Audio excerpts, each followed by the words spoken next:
రామచంద్రమూర్తి గారు, ఇప్పుడు ఈ స్టాక్ మార్కెట్లో ఉండే ఈ రిస్క్ని అర్థం చేసుకోవడానికి ఏదైనా ఫార్ములా అనేది ఏదైనా ఉంటుందా? అంటే టెక్నికల్గా మనం ముందుకు వెళ్ళాలి అనుకుంటే. అవునండి. ఈ రిస్క్ని ఏంటంటే ఒక టెక్నికల్ ఫార్ములా పెట్టుకోవటం వల్లే మనం ఎమోషనల్గా ఎఫెక్ట్ అవ్వం. సో రిస్క్కి ఇప్పుడు ఫార్ములా ఏంటంటే మనకి రిస్క్ రివార్డ్ అంటే ప్రాఫిట్, రిస్క్ అంటే లాస్. సో మనం ఏం చేయాలంటే అది ఇన్వెస్ట్మెంట్ అవ్వండి, ట్రేడింగ్ అవ్వండి, మీరు రిస్క్ 1 టైం అయితే రివార్డ్ 2 టైం ఉండాలి. సో ఇప్పుడు మనం అంటే ఇంకా చెప్పాలంటే రిస్క్ ఒక 1000 రూపాయలు రిస్క్ అవుతున్నాం. ఈ ఒక ట్రేడ్ సపోజ్ రివర్స్ అయింది, రివర్స్ అయితే 1000 రూపాయల వరకు మనం హోల్డ్ చేస్తాం.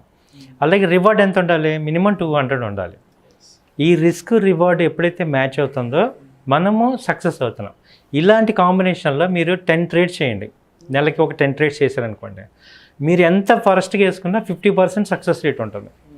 సో 50% మీరు సక్సెస్ ఉంటే లాస్ అయినప్పుడు ఏమవుతుంది? 5 ట్రేడ్స్ లాస్ అవుతున్నారు కాబట్టి 5000, ఒక ట్రేడ్కి 1000 వేసుకున్నా 5000.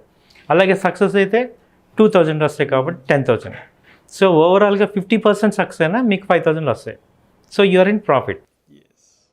అదే మీరు టెక్నికల్ ట్రేడింగ్ నేర్చుకొని మీరు కనుక ఇలా రిస్క్ మేనేజ్మెంట్తో మీరు ట్రేడ్ చేస్తే కనీసం 70% సక్సెస్ రేట్ ఉంటుంది సార్. అందుకనే అందరం కూడా సక్సెస్ రేట్ 70 ఉంటుంది. ఈ రిస్క్ మేనేజ్మెంట్ ఫాలో అయిన ప్రతి వాళ్ళు సంపాదిస్తారు. ఫాలో అవని వాళ్ళు ఏమవుతున్నారంటే ఏదో ఒక ట్రేడ్ దగ్గర హోల్డ్ చేసేసి ఆ లాస్ని బుక్ చేయలేక అది అన్లిమిటెడ్ లాస్కి వెళ్ళిపోతుంది. సో దాంతో ఏమవుతుందంటే టోటల్ లాస్ అవుతున్నాం. రెండో పాయింట్ ఏంటంటే ఇది 1:2 అనేది technical point. 1:2 risk reward.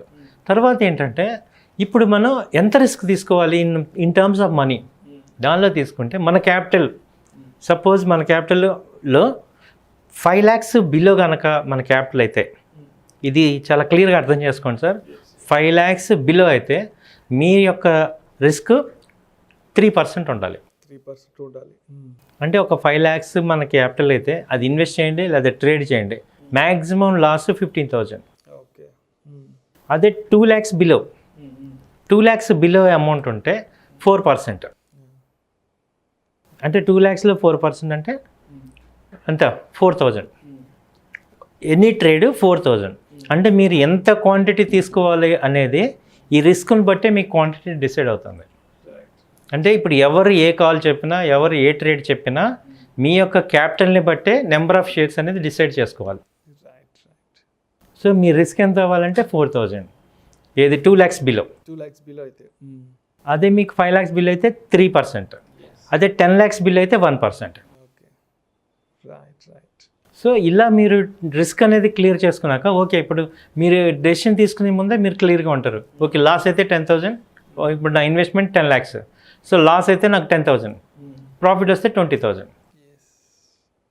So ఇప్పుడు మీరు సైకలాజికల్గా ఏమవుతుంది, విష్ఫుల్గా ఉండనక్కర్లేదు, భగవంతుని ప్రతిసారి ఆయన చాలా బిజీగా ఉంటారు కాబట్టి ఆయన ప్రతిసారి మనం ప్రార్థించినక్కర్లా.